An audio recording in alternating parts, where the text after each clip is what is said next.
जय माता दी। आई खरना छै। राणा माई अपना भक्तजन के बीच उपस्थित भ गेल छथिन।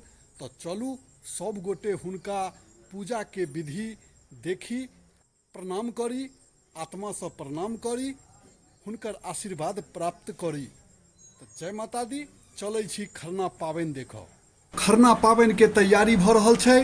राणा माई के पूजा के, दीनानाथ के पूजा के ओरियान भ रहल छै। नवेद कार्यक्रम शुरू भ गेल छै।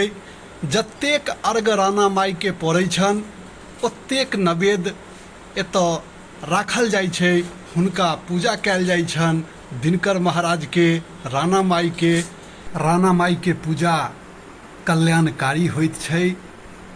हुनकर आराधना सँ हमरा सबके जीवन में सुख शांति भेटैया।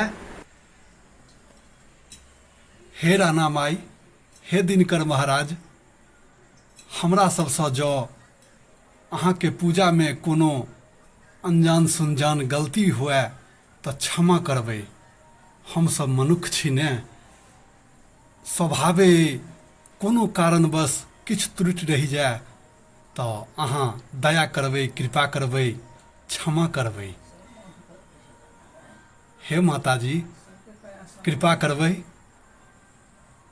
आ सब गोटे दिनकर महाराज के, राणा माई के प्रणाम कऽ लिअ, हिनकर आशीर्वाद प्राप्त कऽ लिअ। जय जय रहब। जय माता दी।